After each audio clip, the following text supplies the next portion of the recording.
Today I'm attempting to bring the pirate golden age all the way back to the early medieval era, starting with a single island, surrounded by two only slightly larger and slightly more powerful islands. We must become the most powerful person on Earth, create our own culture of pillaging thieves, and wreak havoc on the entire world's shores, all while only holding a few islands. But first, a slight problem with those two only slightly more powerful islands. Turns out it's full of terrifying people all fighting each other. And the scariest, Jarl Ivar the Boneless, who has 7,000 men, more than anybody else in the entire world, and we need to break free from him to elevate the kingdom of man and the Isles, which will allow us to become a king, make us feudal, and giving our dynasty legacy of piracy for 100 years, giving us the ability to keep raiding while being feudal, as well as a nice 7,500 men. But to do this, we need to reach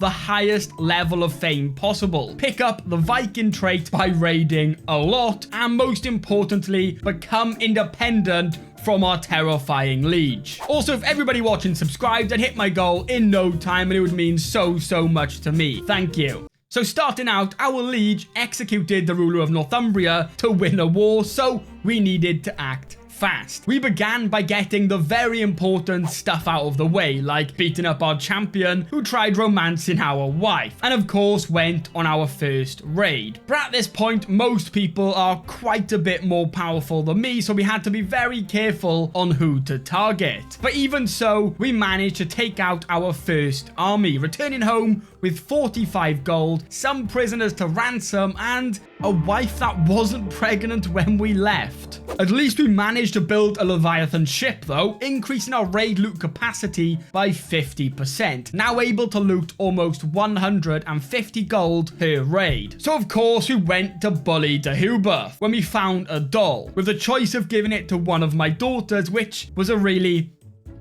tough choice.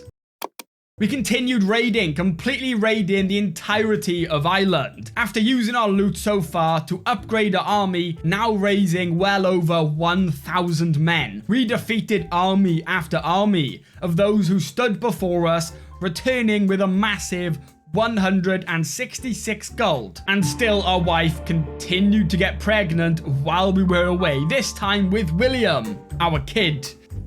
Hopefully. Eventually, we got the Viking trait while raiding Brittany, meaning we just needed independence and a lot of prestige. More raiding it was, and our biggest target yet. First, Aquitaine, we boarded and headed straight to their capital. Luckily for us, it was right next to a major river. They raised almost double our amount of men, but somehow we made pretty light work of their armies and moved to Italy. We looted their capital and took many prisoners, shooting our fame level up, maybe for the wrong reasons, but finally we were exalted among men, leaving just one more level of fame to get. But the biggest problem still laid ahead, our liege.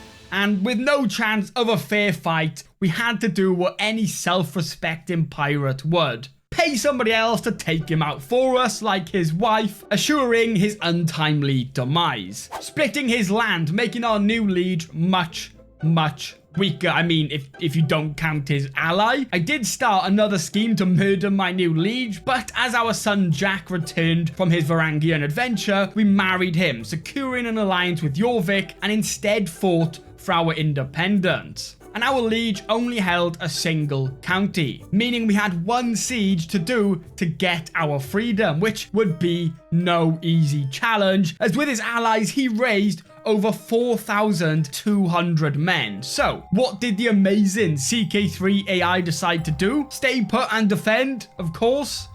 Right? No. So with our newfound independence, the race was on to reach the living legend status before we die. Sadly, even though we raided constantly, defended a war by our previous liege, even defeated Alba to get our son some land of his own, it wasn't enough. Now as William, we had two goals: acquire the Viking trait and reach the living legend status to finally create our pirate kingdom. Starting with a raid of Italy, defending our allies in multiple wars, each time defeating army after army, stacking up prestige. Not even smallpox could stop me, even though for some reason I wasn't allowed to just dismiss my nephew who had it and send him packing. No idea why. And eventually we got enough renown for sea wolves, doubling our prestige gained from battles, giving us a route to finally achieve this, completely changing our plans. Now we had to focus on raiding kingdoms with much bigger armies than us, simply to fight. Even Alba with a similar sized army got us 546 prestige. But after years of pillaging, fighting, upgrading our army, we just needed something bigger still. Our second county. With a war against Italy for Corsica, we sieged their land and even defeated a much larger army, giving us new land and finally reaching the living legend status. So at last we elevated the kingdom of man, giving us the kingdom of pirates. But our days of raiding were only just getting started. Now feudal, our troops cost gold instead of prestige. And after 100 years, the legacy of piracy bonus would disappear, taking away our ability to raid. So we wasted no time creating our own culture with maritime mercantilism to make trade port upgrades be built an era early, and most importantly, practiced pirates, which says it lets feudal, duchy tier rulers and lower continue to raid, but as long as you hold less than 12 counties, you can still continue to raid no matter your rank. But in the meantime, if you wanted to make this a true pirate golden age, we needed other pirate allies, so began our biggest challenge yet. The first target, Crete, which, let's be honest, unsurprisingly, fell with ease, and we granted it to our son. But it did show me one major problem. Our full armies raised caused us to lose 18 gold per month, which only got worse when we went for our next target, as it dragged on for 4 whole years of sieging until they surrendered. And during that time, Alba also declared war on our family, forcing us to return home and fight. Luckily, we managed to quickly stop that, but not without almost 400 gold of debt, completely stopping us from reinforcing our armies, massively lowering our ability to raid and get gold. A pretty fun cycle that, if not broken quickly, could completely destroy all of our work so far. This time though, with a bit of luck and a quick raid on Wales and Wessex, we managed to just get out of debt in time and rebuilt our armies. But sadly, the shock of Ireland going from Viking to insular seemed to be too much for us to live with. And of course, like any good pirate ruler, first goal, raid for the holy Viking trait. And that we did, with some of our most successful raids yet. We flew to 1,700 gold and spent that money getting a total of 1,900 Varangian veterans to take on even bigger raids. But first, getting more land for another pirate kingdom, Sardinia. Surprise, surprise, they fell pretty quickly, but remember about 10 seconds ago about that really fun debt cycle? Yeah, our army was, quite a bit more expensive now. I tried fixing it by raiding Italy. I even completely wiped out their armies, but returned home with a nice 450 gold, but was in 400 gold of debt. Not great when you have a big army to reinforce, quickly spiraling us into more debt, leaving us with one option: receive gifts. Okay, no. 200 gold is nice, but would get completely spent reinforcing our armies, so we had to do something big, bigger than we have ever done before: pillage Rome. The Pope obviously had quite a few more men than me, so we just sent our son out to be the commander instead, of course. The Pope's men rushed in, and if we lost, we would be in major trouble. Somehow, our men managed to defend their attack, and victory was ours. So surely our target of Constantinople, Jerusalem, and Mecca would be next in our life.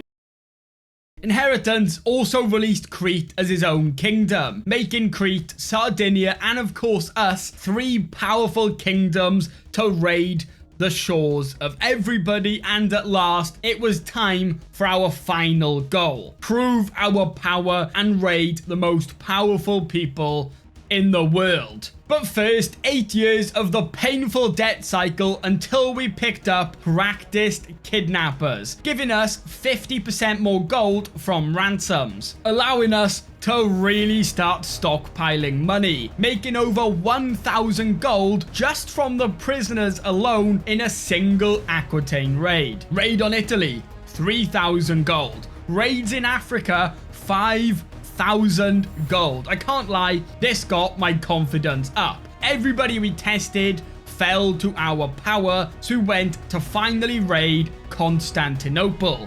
Sadly, yeah, our armies stood no chance and were quickly defeated. So I spent the next 25 years raiding and most importantly upgrading 3 different barracks, each to level 4, making all of our Varangian veterans do around 100 damage, and then I even got more veterans for a total of 3,000. Although this meant we constantly burned through 20 gold per month while just raiding. It was time. And to prove our power, we tested the water first with Rome once again. And if we beat them before, this time we completely embarrassed them, taking 892 gold as well as almost 2,000 from battles alone. Next, we returned to our previous failure, Constantinople, but it seems they got busy with their own war and didn't even try and fight me. So instead, we fought them, almost wiping their entire army out. And finally, our biggest 2 targets remain, Mecca and Jerusalem, both held by the most powerful empire in the entire world. Luckily, for whatever reason, they just sent a small army of 6,000 to fight us at Mecca, making it pretty easy. But Jerusalem, on the other hand, bordered their capital, and there was no way they just wasn't going to send their entire army out to defend that. So we returned for one final upgrade, another stack full of Varangian veterans, giving us an army of 7,500 to face their 25,000. This was it. The true challenge to see if our pirate kingdom truly was the most powerful force on Earth. Sorry to be a bit anticlimactic, but it wasn't even close. So we returned home the world's richest person with the most powerful army on Earth, marking the world's first pirate golden age.